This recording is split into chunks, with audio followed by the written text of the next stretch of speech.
mpaka watu leo tunataka tuone Efesians 5 mstari wa 1 mpaka 2, tujue ya kwamba wakati huo Paulo alipopeleka hilo neno la Mungu kwa watu wa Efesians, hao watu walikuwa wanakaa aje? Watu wa Efesians walikuwa watu wazuri sana. Walikuwa wanajua wakifunza neno kuna vitu zingine hawakuwa wanajua watabadilisha. Kama ulikuwa mzee, kuna jina unabadilisha mpaka unakaa hapo. Kama ulikuwa ukitania mtakaa na hiyo jina ya Efesians ama wa Efeso, watu wengi walikuwa wanafikiria watakaa hivyo, lakini neno la Mungu wakati walipokea, kuna vitu mingi walibadilishwa. Moja yao ni jina. Wakaitwa majina, kama moja yao ni kuitwa mtoto. So jina hilo ni jina ambalo tukijifunza maana ya mtoto ni neno yenye iko na jina tu, yenye iko chini sana. Mtu anafikiria ni ito mtoto, hapana. Lakini hao watu walikuwa najiuliza, sasa sisi tumepokea hii neno la Mungu, so tutakuwa tunaitwa watoto. So watoto ni wale watu walitii ile vitu waliambiwa, walitii. So hata hawa walikuwa watu wa Efeso. Tusikie siku ya leo Mungu anatueleza nini kuhusu sisi watu wa kale. Hao walikuwa watu wa Efeso. Hebu tusikie siku ya leo wataambia nini sisi watu wa kale. Ephesians 5:1-2. Tusikie chenye inatueleza sisi. Ilikuwa wakati wa Paulo. Paulo hakuchukua muda wakati walikuwa wanafunza watu wa Efeso, kwa sababu ni watu ambao walikuwa na neno la Mungu kwa mioyo zao. Wengine hawako wameokoka, lakini vile tu Paulo alienda huko, watu wakashika neno. Haikuwa kama watu wa Corinthians. Wa Corinthians walikuwa na kazi ngumu, kwa sababu unafunza leo wengine, kesho wanakuja kubomoa ile sheria umefunza hawa. Ndio Paulo akarudi tena kuandikia barua ya ngapi? Ya pili. So wakati huu waje tusikie kuhusu hiyo kitabu cha Ephesians inatufunza sisi nini siku ya leo. Soma ndugu yangu 5:1-2. It's just a short pass, lakini iko na neno. Nasema hivi, hivyo mfuateni Mungu kama watoto wanaopendwa, mkaenende katika upendo kama Kristo naye alivyowapenda ninyi.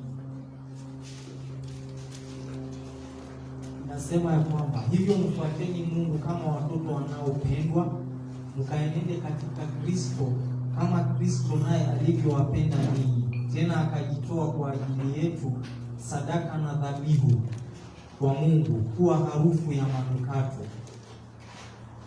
Bwana asifiwe. Amen. Alieleza hao watu, kama mumeokoka, mkae ndani ya Yesu.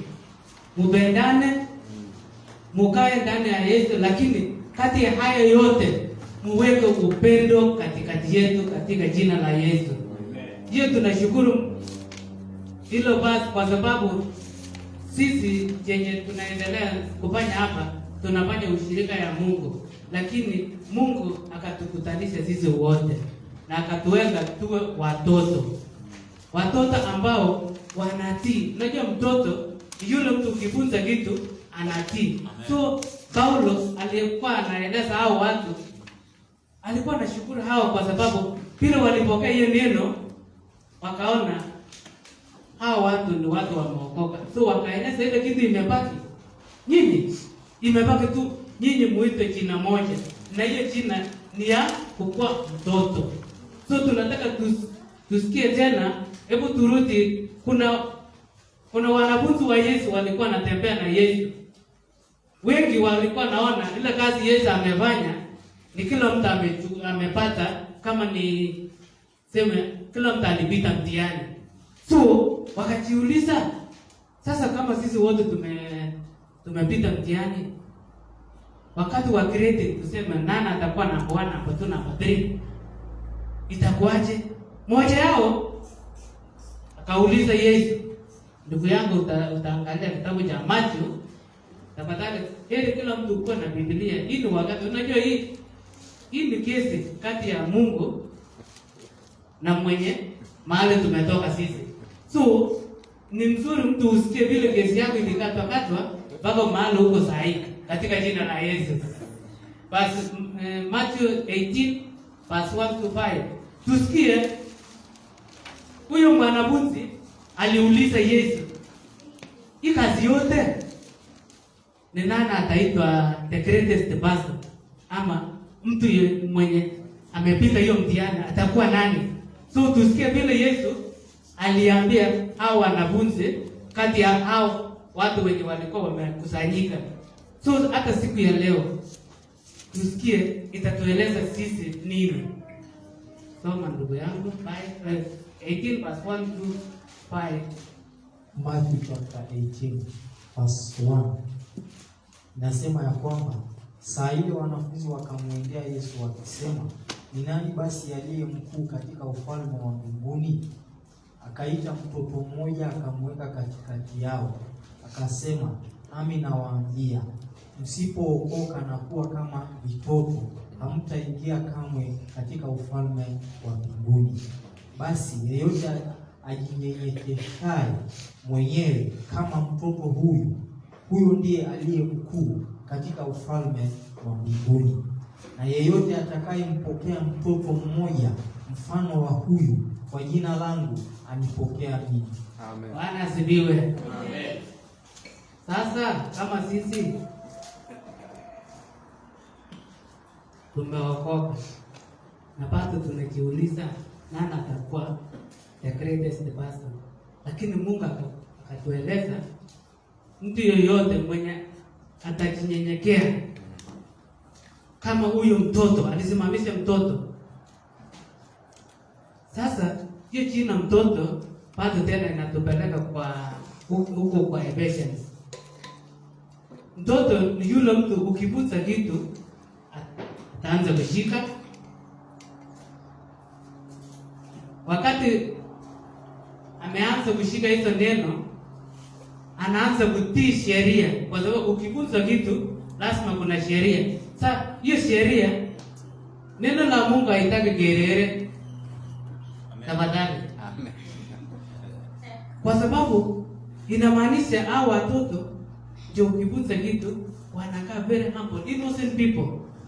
That is why hata Mungu alisema ukitaka tu kuona mfalme wa mbinguni lazima ukae kama mtoto, kwa sababu ukifunza kitu usilete kerere yako unasema hii ni na hii. Hapana, wache tuwe kama watoto, kwa sababu Mungu anasema nyinyi tukiendelea kupokea wale watoto wengine wako nje ni kama mmenipokea katika jina la Yesu.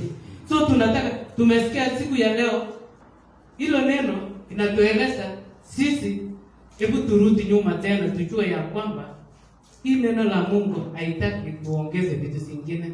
Tuwe tu watulivu, tukae vile Mungu anataka sisi tukae, kwa sababu tukikaa hivyo tutarithi ufalme wa mbinguni. Bwana asifiwe. Amen. Tunaenda tena tunarudi, kwa sababu haya yote ya watoto unafunza, anafunzwa na mwalimu.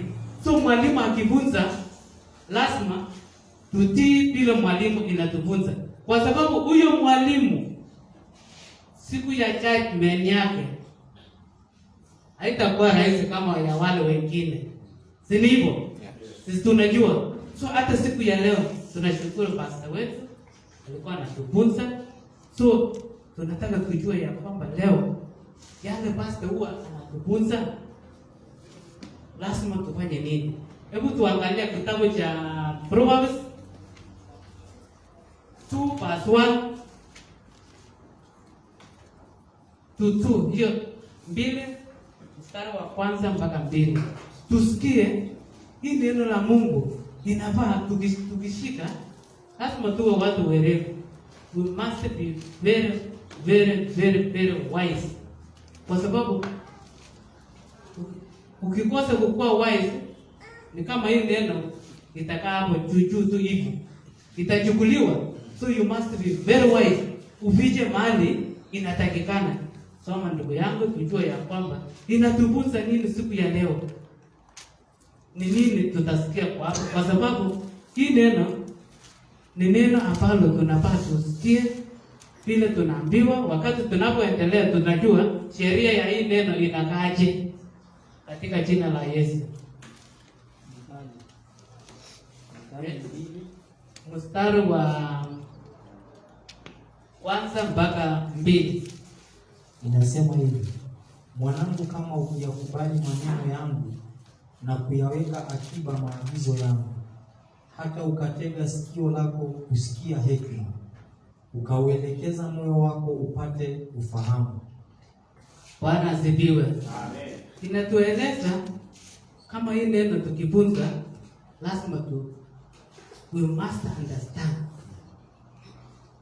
Hapo tupembeleza we must, kwa sababu ile neno imewekwa hapo, lakini siri ni mingi. So kama wewe umeokoka, hiyo siri lazima utumie kuelewa hilo neno inakueleza nini katika jina la Yesu. Kuna wanafunzi wengi walikuwa wanafunza, hata siku ya leo sisi wote tuko hapa tukiwa wanafunzi tunafunza. So inatueleza inafaa tuwe na maarifa. Hii neno tukipata, ujue shetani inaendelea kuzunguka, inatafuta vile itang'oa kutoka kwetu. So kabla itang'oa, waje tuwe werevu, kwa sababu mtu mwerevu anapicha kitu yake mahali sio kila mtu anaweza pata. So tukiwa na hiyo werevu, tufiche hii neno la Mungu, tutaenda mbali katika jina la Yesu. Na hiyo uwerevu, lazima kuna kitu kingine tena tutaongeza. Unaona tuko na kazi, umekuwa mwerevu, umekuwa wise, lakini kuna kitu kingine inafaa tuongeze tena, alafu ifanye kazi. Kumaanisha you should mix something plus something to make the answer. So hebu tusikie hapo chini tu, Proverbs 3:17-18. Tusikie, tumekuwa werevu, tumeficha hii neno ambalo mahali shetani hawezi fika. Sasa inafaa tuongeze nini, alafu hii kazi iendelee vizuri. Tusikie Proverbs 3:17-18. Hapo tutasikia ni nini inafaa Mungu atatupea, alafu hii kazi itakuwa mzuri. Inasema hivi: njia zake ni njia za kupendeza sana, na mapito yake yote ni amani. Yeye ni mti wa uzima wao wamshikao sana. Anaheri kila mtu ashikamanaye naye. Bwana asifiwe. Amen. Inasema hii njia ya Mungu ni ya kupendeza. Ukishika ni ya kupendeza. Na anasema yule mtu anaishi ndani ya hilo neno la Mungu atakuwa na furaha. Na ya pili akasema lazima hapo tutakuwa na wisdom. Wisdom, kwa sababu si tumekuwa wise huko, tumepata ile neno. So lazima we must have wisdom, and that wisdom is just from God. Na tukiwa na hiyo wisdom tutaenda mbali, kwa sababu tutaishi maisha yenye ya kupendeza Mungu, maisha yenye inafurahisha hata kila mmoja wetu mwenye ameokoka katika jina la Yesu. Kwa sababu hiyo wisdom watu wengi wataona amefanya hii, hatukuwa tunatarajia, lakini hawakuwa najua ulipata wisdom kutoka kwa Mungu. So hapo tukikuwa werevu, tumeficha kila kitu, neno la Mungu inakaa ndani yetu, tukitembea tutatembea na Yesu. Sasa hapo tutakuwa tumepata mwangaza. Na hilo mwangaza, hebu tuone ya kwamba mwangaza ile tumepata nayo inafaa ikae aje. Tuangalia katika kitabu cha Luka Luka 11 mstari wa 33 mpaka 36, tujue ya kwamba hizi mwangaza tumepata nayo inafaa tuweke wapi na inafaa tutumie wakati gani? Kwa sababu mwangaza ikikuwa kwa hii nyumba, huko nje ni giza. So wewe ujiweke, wewe siku ya leo Mungu amekuweka mwangaza. Inafaa wewe uweke hiyo mwangaza wapi? Tusamee 33 11 verse 33 to 36. Inasema hivi. Luka 11 mstari wa 33. Hakuna mtu awashaye taa na kuweka mahali palipositirika au chini ya pishi, bali huiweka juu ya kiango, ili waingiao wapate kuona mwanga. Taa ya mwili ni jicho. Basi jicho lako likiwa safi, mwili wako wote unao mwanga. Lakini likiwa bovu, mwili wako wote una giza. Angalia basi mwanga ulio ndani yako, usije ukawa giza. Basi kama mwanga umeenea katika mwili wako wote, wala hauna sehemu iliyo na giza, mwili wako wote utakuwa na mwanga mtupu, kama vile taa ikimulika kiapo kwa mwanga wake. Bwana asifiwe. Amen. Tumesikia kuhusu taa. Taa kwa maisha yetu ni Yesu Kristo. Taa Yesu wakati tuliokoka tukapata wokovu, tukapata taa, na hilo taa huwezi pata vile ukitembea ovyo, lakini taa ambao inatueleza ukiokoka umepata taa kwa roho zako, umepata taa kwa tabia zako, umepata taa kwa kutembea. So hii taa, it is our day by day activities also. So inabidi sisi ile wisdom tuko nayo, tujue ya kwamba tumepata taa ambalo Mungu atatuongoza. Wale wako huko nje watasoma tabia zetu, na hizo tabia zetu ni taa. Unasikia kama uko na jicho mbaya, utakuwa unaona vizuri. Hata hiyo mwili yako itakaa wazi, kwa sababu ukiambiwa angalia hii kitu, kama hii vitu ni tatu, unasema ni moja, kwa sababu uone vizuri. So kumaanisha hilo taa umepewa, ulimix na zile tabia zako. Sasa ikawa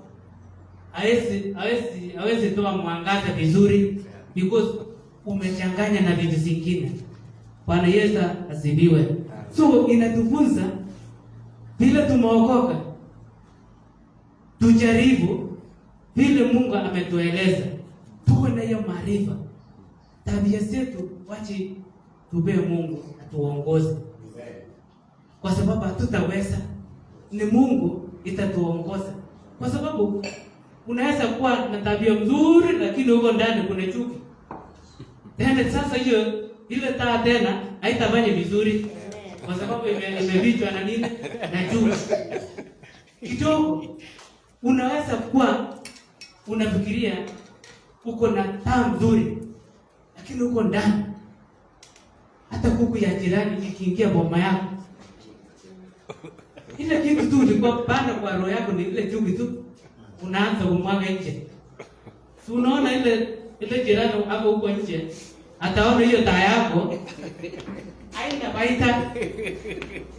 So hapo wacha tujiulize, ni sisi tutaelekea upande gani? Kwa sababu tumeokoka, na kama tumeokoka, wacha tuwe na taa ya ukweli. Taa yetu tuweke juu ya meza. Amen.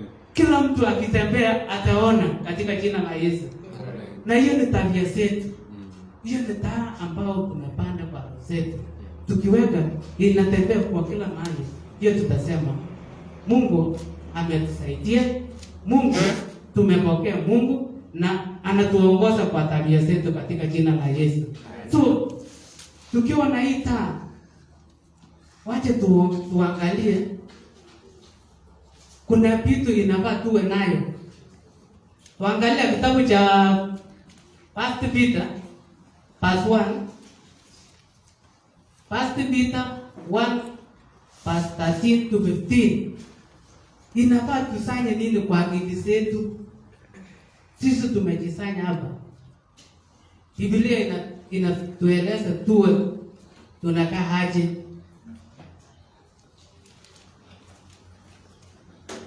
Tusomee ndugu yangu hiyo 1 Peter 1 verse 13 to 15.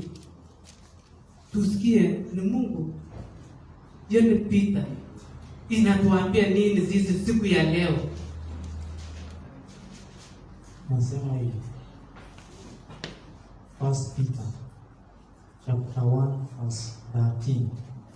Kwa hiyo vifungeni viungo vya nia zenu na kuwa na kiasi, mkitumainia kwa utimilifu ile neema mtakayoletewa katika ufunuo wake Yesu Kristo. Kama watoto wa kutii, mkijifananisha na tamaa zenu za kwanza za ujinga wenu. Bwana asifiwe. Amen. Tumesikia hapo inatufunza sisi wote tujipange. Kuna ile kazi Mungu atatupea na ametupea, inabidi sisi tujichunge, kwa sababu tunaenda kupokea baraka kutoka kwa Mungu kupitia wisdom, na inatueleza mjichunge, kwa sababu hiyo baraka mtapokea. Msianze tena ujinga ya kurudi kwa ile tabia yenu ile mlikuwa nayo zamani katika jina la Yesu. Inatuonya inabidi tusimame imara, kwa sababu hakuna haja ukae kama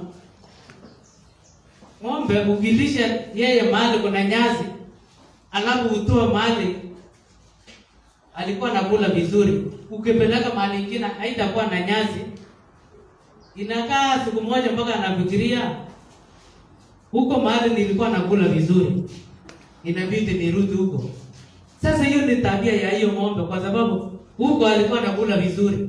So hata Mungu leo inatuonya tusikuwe tunaweza rudi mahali pa ujinga yetu, kwa sababu tumeokoka.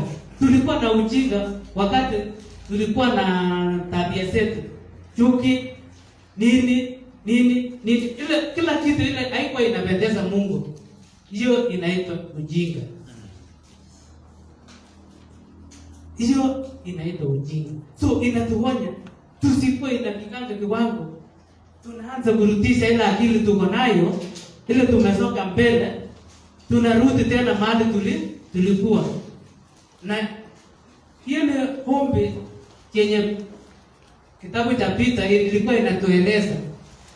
Ilikuwa inaeleza watu wakati huo, lakini hata siku ya leo inatueleza sisi tukiwa hapa Karen. Inatufunza tusichezekeze na hili neno la Mungu. Tusimame imara. Tukisimama imara, hatutarudi nyuma. Tutakaa tu jistarehe, kwa sababu tunajua mahali tuko. Amen. Tumejifunza kuhusu ukiwa wise inaongezwa na maarifa na wisdom. Hiyo ni kutoka kwa Mungu. Utajua jinsi ya kujibeba. Na kujibeba utakuwa na wakati wa mwangaza. Na hiyo mwangaza ni vile tutajibeba na tabia zetu. Kwa sababu ile tabia tulikuwa nayo zamani, si tumechoma. So tukichoma, sahi tuko mahali Mungu ametuweka. Na tusifikirie mahali tulitoka katika jina la Yesu. Amen. Wache hii neno la leo ikuwe taa ya maisha yetu, ikuwe taa ya maisha yetu, kwa sababu watu wengi wanatafuta maisha sasa hawatafanya, kwa sababu wewe unachanganya maisha ya zamani na maisha ya saa hii. Sasa hiyo haitakuwa uniform. So ujiulize, ile uko nayo leo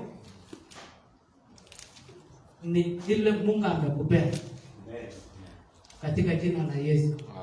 Bila tumepokea neno la Mungu, wacha tusikie chini. Inatufunza nini? Inataka sisi tukue kama nini, kama nani, na tusikue kama nani ama nani. Hiyo inamaanisha sisi ni kusonga mbele katika jina la Yesu. Amen. Mpaka hapo, acha nimalizie hapo.